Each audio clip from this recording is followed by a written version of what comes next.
Good afternoon, everybody. Welcome to our next installment of English 102 with Mr. Corbett. This week we're going to be tackling the short story by Flannery O'Connor called Everything That Rises Must Converge. Flannery O'Connor was a female author, was extremely Catholic. She didn't live a long life. I believe she died in her late 30s or early 40s. And most of her work had to do with her faith or some type of religious symbolism. However, this story is an exception. It really has nothing to do with faith, but more to do with the political climate of the 1960s. So, I don't know, just as the background, the setting here, the background of the story is that it takes place in the 1960s, probably very shortly after the 1964 Civil Rights Act, which desegregated the South, because, as you'll see in the story, it's kind of a new thing that African Americans are riding the bus with white folk and can sit wherever they want. So this is something that's fairly recent. So I would say it's probably middle 1960s when the story takes place. And there's some definite themes of racism going on. So keep your eyes peeled for that kind of stuff. I did learn some lessons about doing this last week, that I need to speak up more, especially when I pause and start talking about something we're reading, and not to let my voice trail off. So I'm going to try not to do that as much as I did last time. Okay.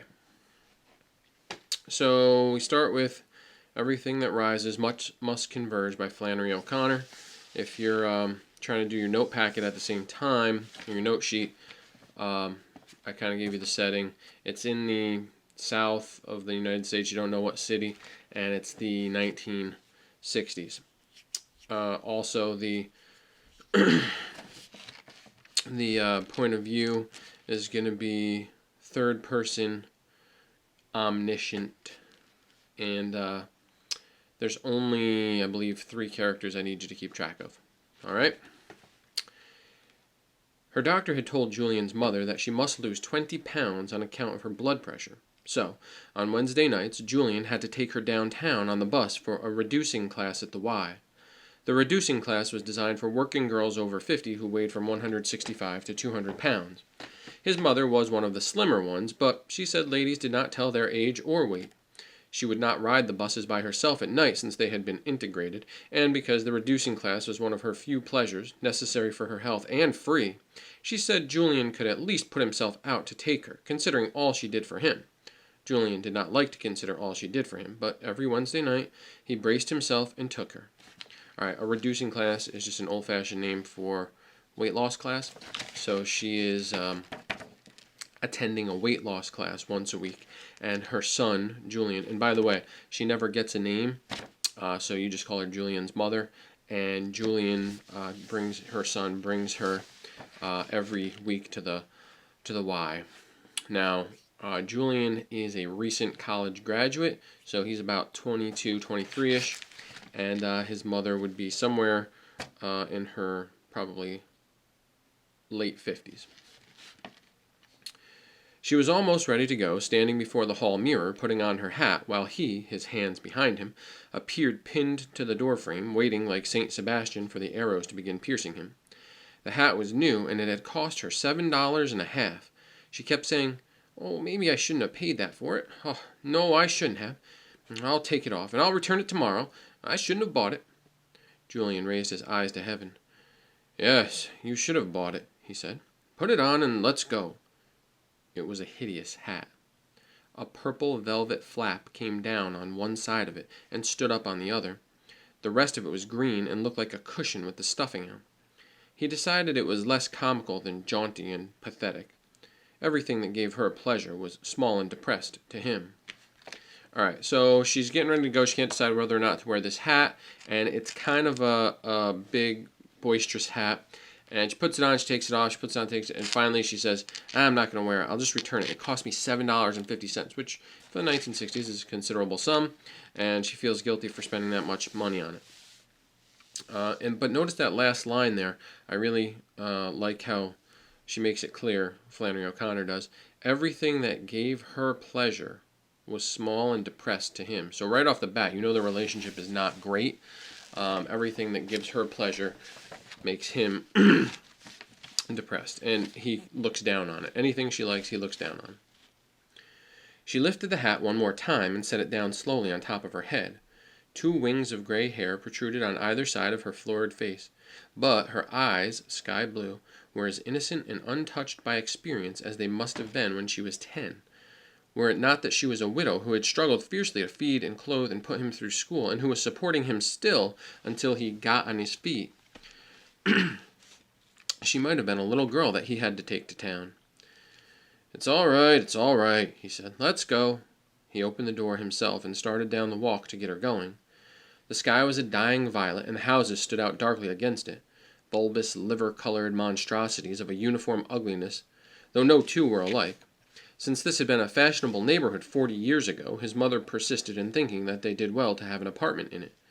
Each house had a narrow collar of dirt around it in which sat, usually, a grubby child.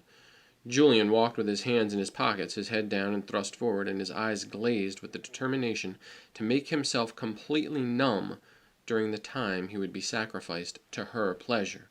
So he's got to take his mom to the reducing class, and he's being kind of a jerk about it, and he just puts his hands in his pockets. Let's go, Mom. And he decides, I'm going to be totally numb to my mother this whole time. Don't care what she says or does. I'm just going to be numb. I don't care. I'm not going to interact with her. The door closed, and he turned to find the dumpy figure surmounted by the atrocious hat coming towards him. Well, she said, you only live once, and paying a little more for it. I at least won't meet myself coming and going. So she's talking about the hat. She comes out of the house. She has the hat on. So final decision, wearing the hat. And she comes down the walk, and she can see Julian, and she says she feels she needs to explain why she's wearing the hat. And she says, well, I paid a little more for it, and the phrase is, and this gets repeated a couple times, which is why I'm making an explanation out of it. I at least won't meet myself coming and going, she says. So what that means is I'm not going to see anybody else with this hat. This is an original hat. Someday I'll start making money, Julian said gloomily. He knew he never would. And then you can have one of those jokes whenever you take fit. So he makes fun of the hat and says it's a joke. And one day I'll make so much money that I can buy you one of those silly things anytime you want. But first, they would move. He visualized a place where the nearest neighbors would be 3 miles away on either side.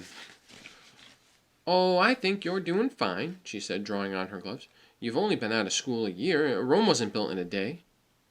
She was one of the few members of the Y reducing class who arrived in hat and gloves, and who had a son who had been to college. It takes time, she said, and the world is in such a mess. This hat looked better on me than any of the others, though when she brought it out, I said, take that thing back. I wouldn't have it on my head. And she said, now you wait till you see it on. And when she put it on me, I said, well. And she said, if you ask me, that hat does something for you, and you do something for the hat. And besides, she said, with that hat, you won't meet yourself coming and going. Okay, so you're probably confused. What's going on? She's talking about her experience buying the hat. That's the sales lady she's talking about. So this is her interaction with the sales lady. The woman brings it out. She says, oh, put that back. I don't want that hat. And the woman said, well, just try it on and wait and see. She puts it on her, and then the saleswoman with her best line says, oh, you do something for that hat, and that hat does something for you. And so she's like, yeah, that's the hat for me. So the sales lady convinces her to buy it. And the clincher, the closing line from the sales lady is, well, you won't meet yourself coming and going with that hat. In other words, you're not going to see any, this is an original. You're not going to find anybody else with this hat. So, yeah, you should buy it. And his mother does buy it. Julian, this is a very strange paragraph. It's pay close attention because it's specifically a question on one of the questions. If you want to do that one, you don't have to do that one, but if you want to do this question, pay attention. Julian thought he could have stood his lot better if she had been selfish, if she had been an old hag who drank and screamed at him. He walked along, saturated in depression, as if in the midst of his martyrdom he had lost his faith. Catching sight of his long, hopeless, irritated face, she stopped suddenly with a grief-stricken look and pulled back on his arm.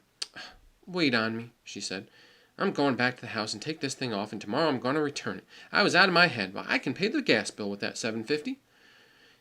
He caught her arm in a vicious grip. You are not going to take it back, he said. I like it. Well, she said, I don't think I ought... Oh, shut up and enjoy it, he muttered, more depressed than ever. So, I don't think he actually likes the hat. I think he just doesn't want to wait another 30 seconds while his mother goes and puts it back inside. So that's one thing. But he says he thought he could have stood his lot better in life. His lot being like his upbringing. He thought he could have stood it better if she were selfish and was an old hag who drank and screamed at him. He'd rather have a mother who drank and screamed. It would... Julian, I think, is, in his own mind, kind of a martyr. A martyr is someone who dies for a cause, only he doesn't really have a cause. Having a mother who drinks and doesn't care about him, that would be his cause. Like, I want to succeed in spite of my mother. But he doesn't have that. His mother actually sacrifices a lot for him and takes good care of him. Now, granted, you're going to find out, she's quite racist. But as far as taking care of Julian, she has made sacrifices for him, and she has taken care of him. So there is kind of this weird tension between how much we like or dislike this woman. You at first want to feel sorry for her, but then you realize that she's fairly racist. Okay. Shut up and enjoy it, he muttered, more depressed than ever. With the world in the mess it's in, she said, it's a wonder we can enjoy anything. I tell you, the bottom rail is on the top. Julian sighed. Of course, she said. If you know who you are, you can go anywhere. She said this every time he took her to the reducing class. Well, most of them in it are not our kind of people, she said, but I can be gracious to anybody. I know who I am. Okay. When she says they're mostly not our kind of people, she doesn't mean anything about race, I don't think, in this case. I think what she's saying is there's a lot of poorer people there, and we're not poor. She is poor, but she doesn't feel it. So she kind of tends to wear her hat and gloves and look down on the other people, but she's nice about it. She doesn't come out and tell them, doesn't try to correct them or tell them how to live their lives. She just goes to the class. Okay. They're not our kind of people, she said, but I can be gracious to anybody. I know who I am. They don't give a damn for your graciousness, Julian said savagely. Knowing who you are is good for one generation only. You haven't the foggiest idea where you stand now or who you are. She stopped and allowed her eyes to flash at him. I most certainly do know who I am, she said, and if you don't know who you are, I'm ashamed of you. Oh, hell, Julian said. Your great-grandfather was a former governor of this state, she said.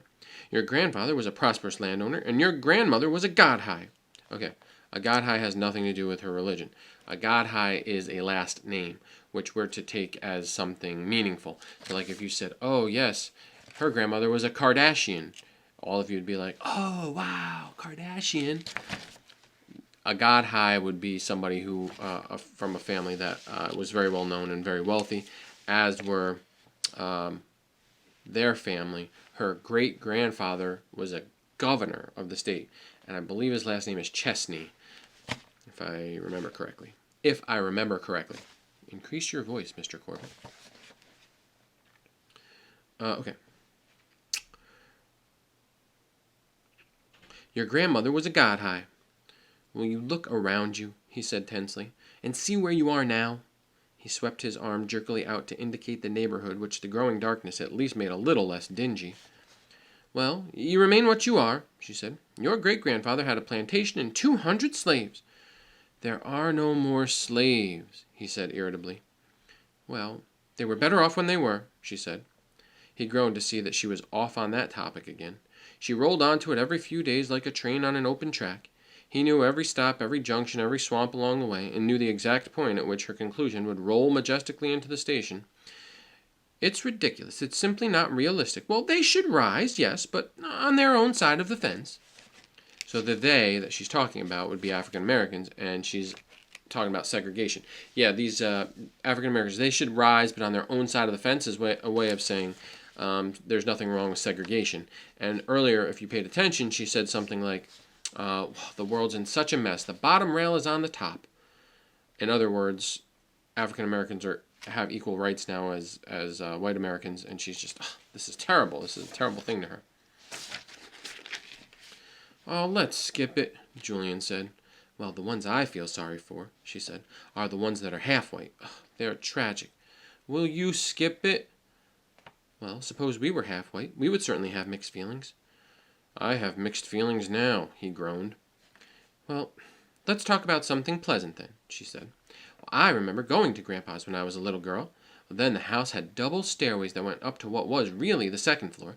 All of the cooking was done on the first. I used to like to stay down in the kitchen on account of the way the walls smelled. I would sit with my nose pressed against the plaster and take deep breaths. Actually, the place belonged to the Godhighs, but your grandfather Chesney paid the mortgage and saved it for them. They were in reduced circumstances, she said. But reduced or not, they never forgot who they were.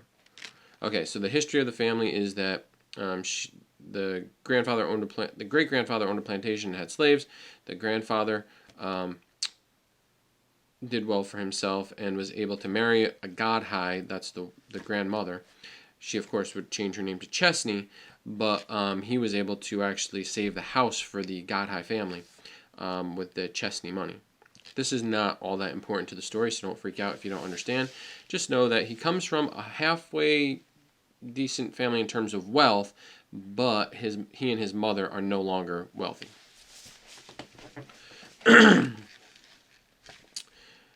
Doubtless that decayed mansion reminded them who they were, Julian muttered. He never spoke of the mansion without contempt or thought of it without longing. Okay, so we're talking about the mansion here. Julian visited it once as a child, and he has a vivid memory of it. Imagine going to a place that you were only to once or twice as a kid, and it just is like, wow, when you get there. Like, he remembers the mansion. It was run down at the time, but it was still just this giant mansion, and he still thought it was beautiful, and he longs for it. On the one hand, he's kind of sad that his grandfather lost it, or somehow they lost it. It's not in the family anymore. But on the other hand, he knows that it was kind of built on the blood of slaves, and he kind of regrets that his family had that type of success. Doubtless that decayed mansion reminded them, Julian muttered. He never spoke of the mansion without contempt or thought of it without longing. He had seen it once when he was a child before it was sold. The double stairways had rotted and been torn down. Black folk were living in it, but it remained in his mind as his mother had known it. It appeared in his dreams regularly. He would stand on the wide porch listening to the rustle of oak leaves, then wander through the high-ceilinged halls into the parlor that opened onto it, and gaze at the worn rugs and faded draperies. It occurred to him that it was he, not she, who could have appreciated it. He preferred its threadbare elegance to anything he could name, and it was because of it that all the neighborhoods they had lived in had been a torment to him, whereas she had hardly known the difference. She called her insensitivity being adjustable. And I remember the old woman who was my nurse, Caroline. There was no better person in the world. I've always had a great respect for my black friends, she said. I'd do anything in the world for them, and they'd... Will you, for God's sake, get off that subject, Julian said. Okay, so her nurse, when she was young, was an African-American woman, and so she says, I remember Caroline, and she's trying to portray it like, well, I'm not racist. I mean, I'm not a racist. I have black friends, but, they just need to be segregated. They just should have their own stuff. So she's trying to play it like she's not a racist.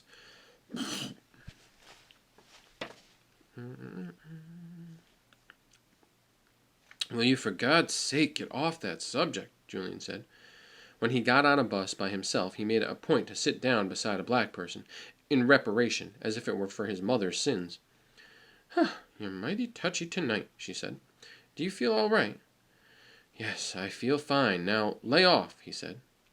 She pursed her lips. Well, you certainly are in a vile humor, she observed. I just won't speak to you at all, then. They had reached the bus stop. There was no bus in sight, and Julian, his hands still jammed into his pockets and his head thrust forward, scowled down the empty street. The frustration of having to wait on the bus as well as ride on it began to creep up his neck like a hot hand. The presence of his mother was borne in upon him as she gave a pained sigh. He looked at her bleakly. She was holding herself very erect under the preposterous hat, wearing it like a banner of her imaginary dignity. There was in him an evil urge to break her spirit. He suddenly unloosened his tie and pulled it off and put it in his pocket. Okay, so he's standing there staring at his mom. She's wearing this ridiculous, ugly-looking hat. To him, ridiculous and ugly.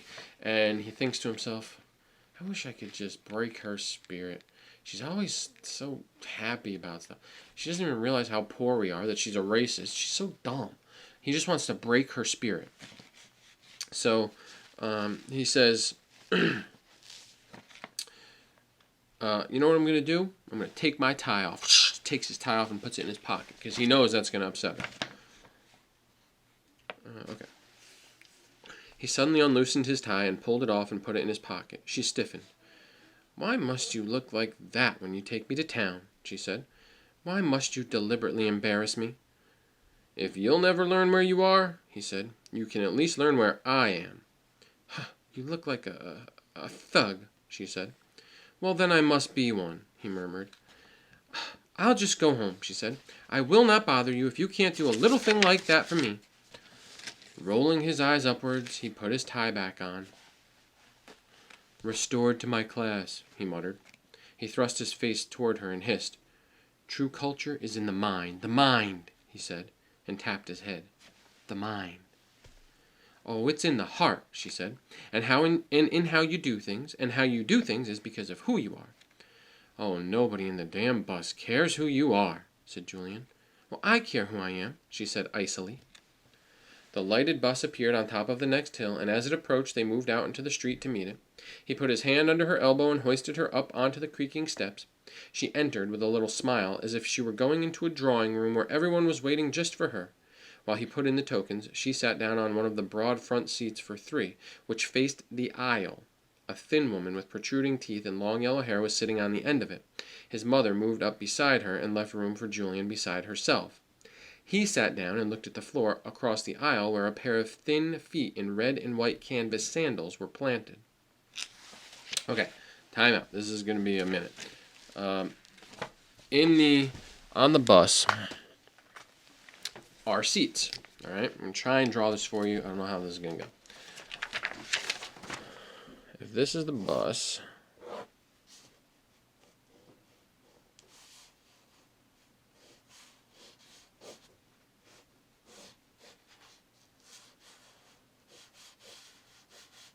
all right. This is the bus from in an overview. All right, this would be where you come on, you get in, you walk down the aisle, and you look for seats. The seats face the aisle, and they're big, designed for 3 people. Got it? So she sits down on one. There's already a woman on the end with blonde hair and long teeth.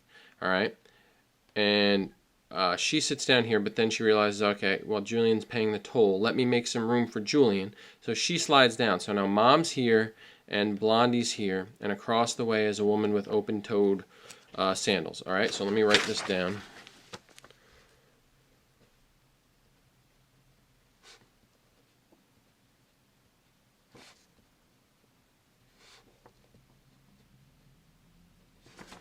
And across the way is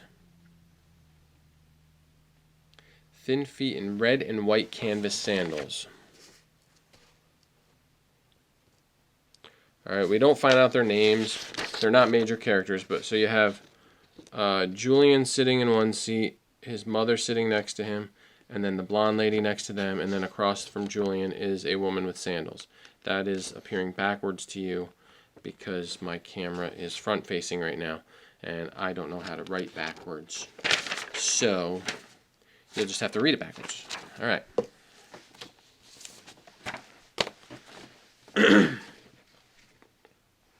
His mother immediately began a general conversation meant to attract anyone who felt like talking. "Can it get any hotter?" she said, and removed from her purse a folding fan, black with a Japanese scene on it, which she began to flutter before her. "I reckon it might could," the woman with the protruding teeth said, "but I know for a fact my apartment couldn't get no hotter." "Oh, it must get the afternoon sun," his mother said. She sat forward and looked up and down the bus. It was half filled. Everybody was white. This is what she says. So she sits up. Now, it's the face in the aisle. She looks down. "Okay, anybody that way? Oh, good. Good," she says. "I see we have the bus to ourselves," she said. Julian cringed, and what she means by this is there's only white people on the bus. Whew! That's what she's thinking to herself. Okay? Julian realizes that this is somewhat racist to say, so he cringes.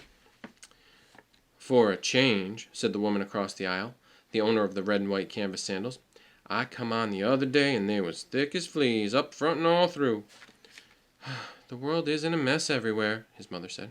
"I don't know how we've let it get in this fix." What gets my goat is all the boys from good families stealing automobile tires, the woman with the protruding teeth said.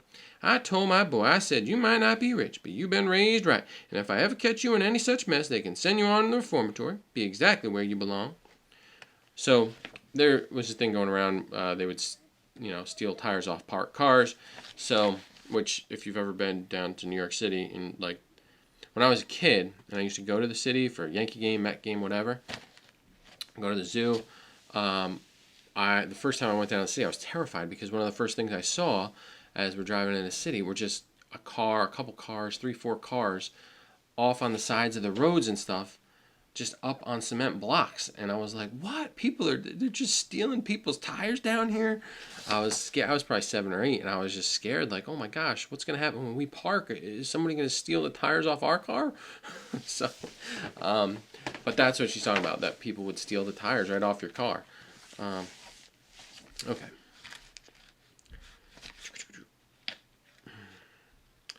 Trainin' tells, his mother said. Now's your boy in high school? 9th grade, the woman said.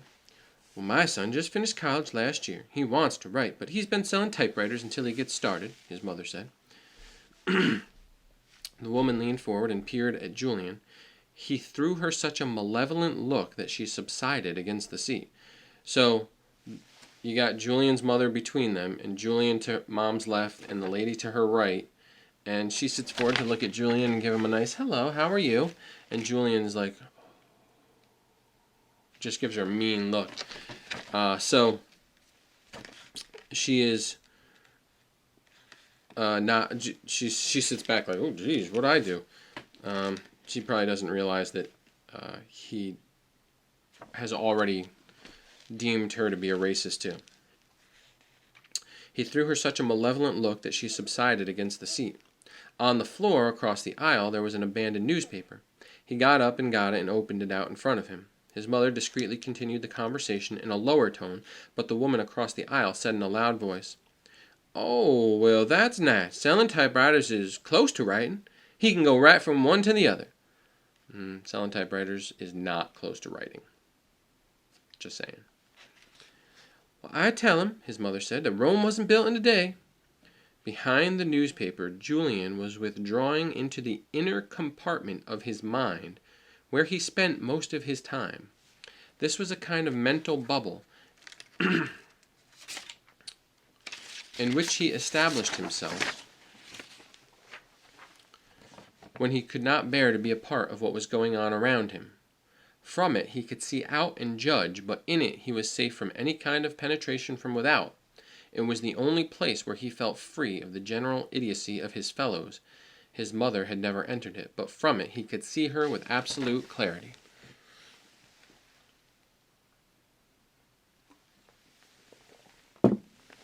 Okay, so this is interesting. He picks up a newspaper, he's reading a newspaper now. He's got the newspaper, but really in his mind he's going into his mental bubble. All right? And from it he can look out and see everything clearly, so he thinks. And he knows everything he knows what people are thinking and their motivations, and he's just the smartest guy in the room when he's in his bubble. But nobody can see into his bubble. Okay, so he's free from judgment when he's in the bubble. It's kind of weird. The old lady was clever enough, and he thought that if she had started from any of the right premises, more might have been expected of her. She lived now when he's talking about his mother now. He's talking about his mother now. Project Corbett. She lived according to the laws of her own fantasy world, outside of which he had never seen her set foot. The law of it was to sacrifice herself for him after she had first created the necessity to do so by making a mess of things. If he had permitted her sacrifices, it was only because of her lack of foresight, which had made them necessary. All of her life had been a struggle to act like a Chesney, and to give him everything she thought a Chesney ought to have without the goods and to give him everything she thought a Chesney ought to have without the goods a Chesney ought to have. But since, she said, it was fun to struggle, why complain? And when you had won as she had won, what fun to look back on the hard times. He could not forgive her that she had enjoyed the struggle and that she thought she had won. Okay, if you're confused, don't worry. I'm going to explain this to you.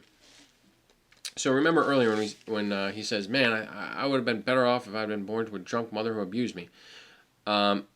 because then he would have been a martyr. Okay? Now he's saying kind of a similar thing. He says, it would have been better. She tried to raise me in such a way that she was giving me all the things that Chesney, which is the last name, a Chesney ought to have without the goods.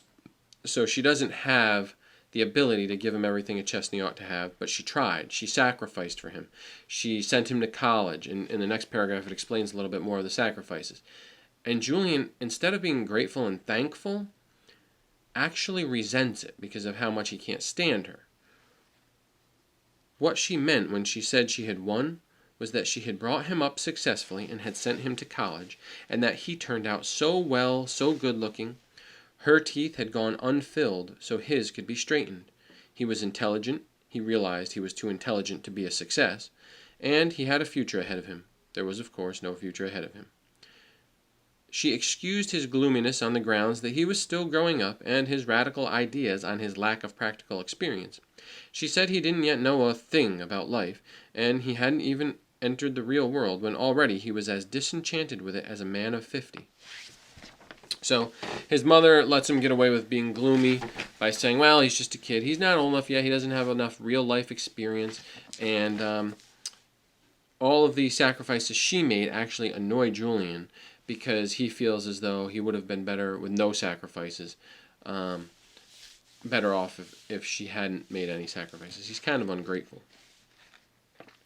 The further irony of all of this was that, in spite of her, he had turned out so well. In spite of going to only a third-rate college, he had, on his own initiative, come out with a first-rate education. In spite of growing up dominated by a small mind, he had ended up with a large one. In spite of all her foolish views, he was free of prejudice and unafraid to face facts. Most miraculous of all, instead of being blinded by love for her as she was for him, he had cut himself emotionally free of her and could see her with complete objectivity. He was not dominated by his mother. A key line. He says, most miraculous of all, instead of being blinded by love for her as she was for him, he had cut himself emotionally free of her and could see her with complete objectivity. He was not dominated by his mother. In other words, he's telling himself, I am not dominated by my mother. And yet, 90% of the story is him thinking about his mother. So maybe she doesn't tell him what to do and how to dress, although she kind of did with the tie. But he says, I'm not dominated by her, but he doesn't realize that she's in his head almost all the time. So he is kind of dominated by her, even though he doesn't realize it. The bus stopped with a sudden jerk and shook him from his meditation.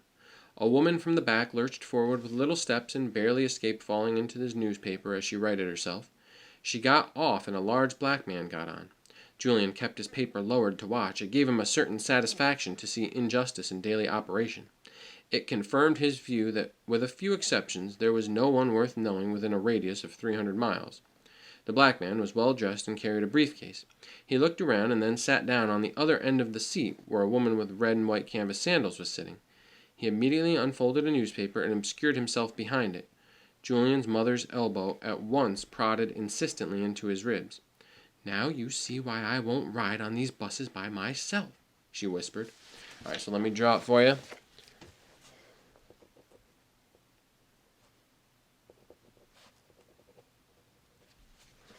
So nothing's changed. A woman from the way back got off the bus, but an African-American man has now sat down a seat away from the woman with the sandals and directly across from the blonde lady.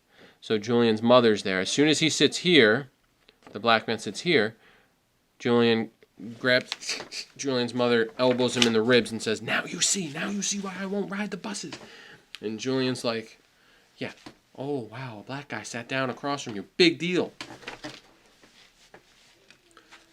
Okay. The woman with the red and white canvas sandals had risen at the same time the black man sat down and gone further back in the bus and taken the seat of the woman who had gotten off. His mother leaned forward and cast her an approving look.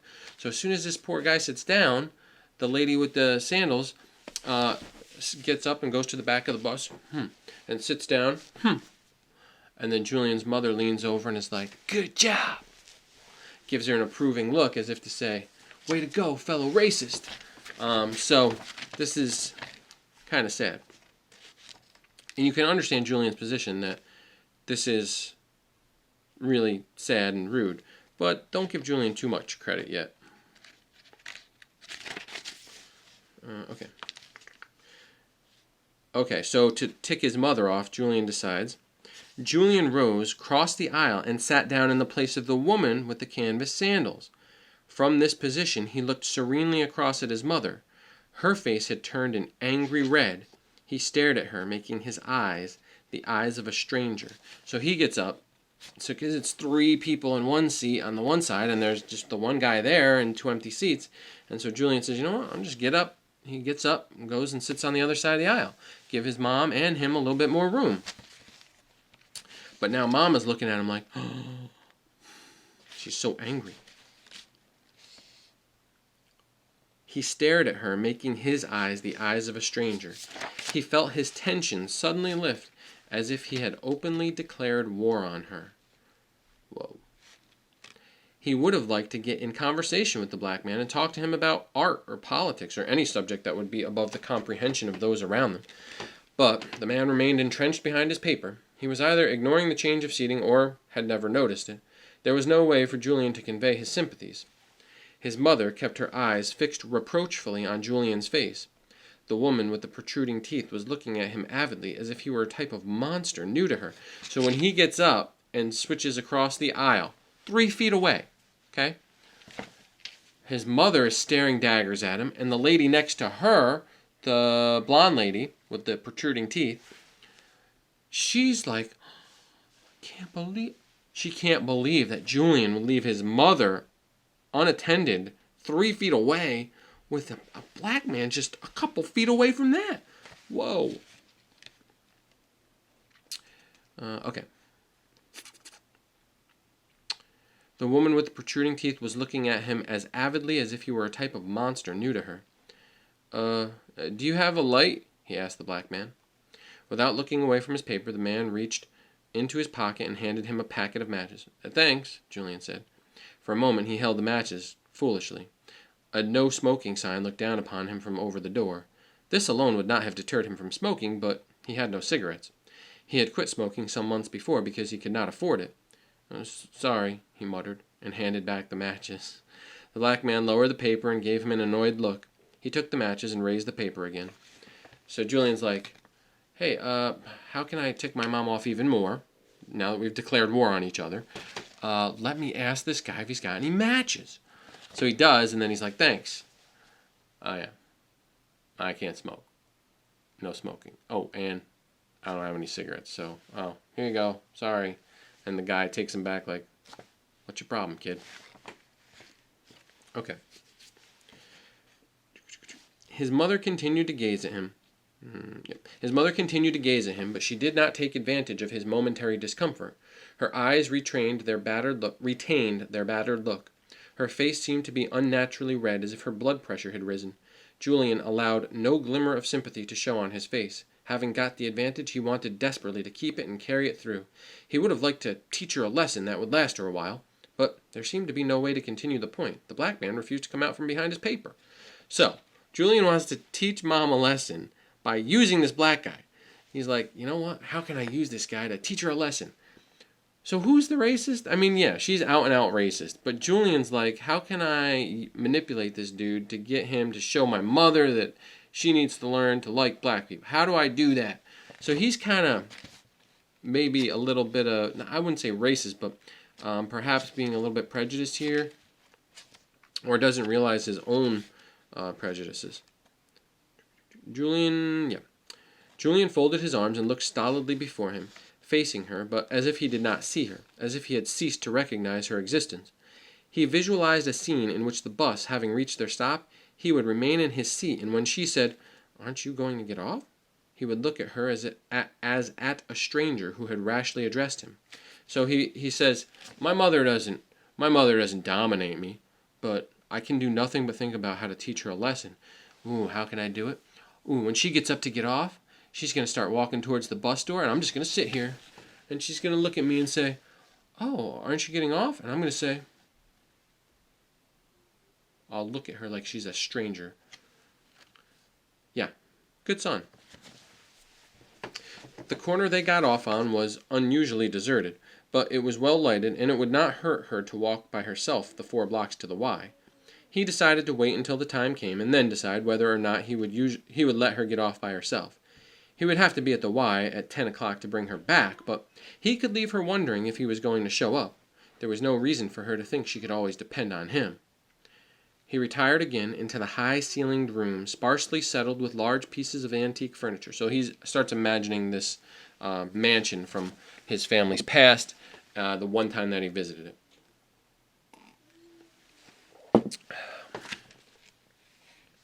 He retired again into his high-ceilinged room, sparsely settled with large pieces of antique furniture. His soul expanded momentarily, but then he became aware of his mother across from him, and the vision shriveled. He studied her coldly. Her feet in little pumps dangled like a child's, and did not quite reach the floor. She was training on him an exaggerated look of reproach. He felt completely detached from her. At that moment he could with pleasure have slapped her, as he would have slapped a particularly obnoxious child in his charge. In other words, he feels like he could slap his mother right then. Wouldn't even bother him. He began to imagine various unlikely ways by which he could teach her a lesson. He might make friends with some distinguished black professor or lawyer and bring him home to spend the evening. He would be entirely justified, but her blood pressure would rise to 300. He could not push her to the extent of making her have a stroke, though, and, moreover, he had never been successful at making any black friends. He had tried to strike up an acquaintance on the bus with some of the better types, with ones that looked like professors or ministers or lawyers. One morning he had sat down next to a distinguished-looking dark-brown man who had answered his questions with sonorous solemnity, but who turned out to be an undertaker. Another day he had sat down beside a cigar-smoking black man with a diamond ring on his finger, but after a few stilted pleasantries, the black man had rung the buzzer and risen, slipping 2 lottery tickets into Julian's hands as he climbed over him to leave. So Julian has actively tried to make friends with black people before. I don't know that makes him a racist, but then he's looking for better-looking types or worse-looking types. So he seems to be discriminating a little bit. Okay. He imagined his mother, so he's trying to imagine ways that he can tick his mother off, while telling us about 4 or 5 paragraphs ago, he's not dominated by his mother. Now he's doing nothing but thinking of how he can teach his mother a lesson. He imagined another scenario where his mother would be lying desperately ill and his being able to secure only a black doctor for her. He toyed with that idea for a few minutes, but then dropped it in a momentary vision of himself participating as a sympathizer in a sit-in demonstration. So he says, man, maybe I'll just go out and protest with black people. Or maybe I'll get her, I'll tell her that I can only get her a black doctor. Somehow he wants to get his mother. Okay. Instead, he approached the ultimate horror. He brought home a beautiful, suspiciously black woman. So he begins thinking, maybe I could tell her she can only get a black doctor. Maybe I'll participate in a sit-in. Or the ultimate, I start dating an African-American girl. Oh, got her. Got mom now. I'm not dominated by my mom. I just imagine having to teach her lessons the entire bus ride. Okay. Prepare yourself, he said. There's nothing you can do about it. This is the woman I've chosen. She's intelligent, dignified, even good, and she's suffered and hasn't thought it fun. Now persecute us too. Go ahead and persecute us. Drive her out of here, but remember, you're driving me too. His eyes were narrowed, and through the indignation he had generated, he saw his mother across the aisle, purple-faced, shrunken to the dwarf-like proportions of her moral nature, sitting like a mummy beneath the ridiculous banner of her hat. So Julian thinks, yeah, Mom, go ahead, persecute me and my imaginary black girlfriend, 'cause you'll be driving me away too. And he's just staring at her. That's great, Julian. You're not dominated by your mother at all, are you? He was tilted out of his fantasy again as the bus stopped. The door opened with a sucking hiss, and out of the dark a large, gaily dressed-looking, sullen-looking black woman got on with a little boy. The child, who might have been 4, had on a short plaid suit and a Tyrolean hat with a blue feather in it. Julian hoped that he would sit down beside him and that the woman would push in beside his mother. He could think of no better arrangement. Okay, so in the way that they're sitting now, let me redraw this.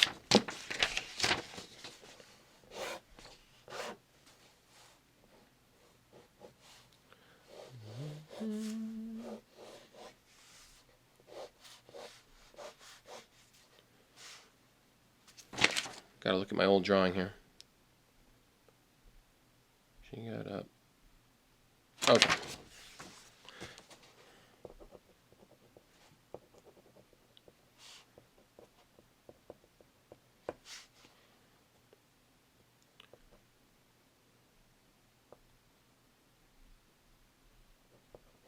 All right.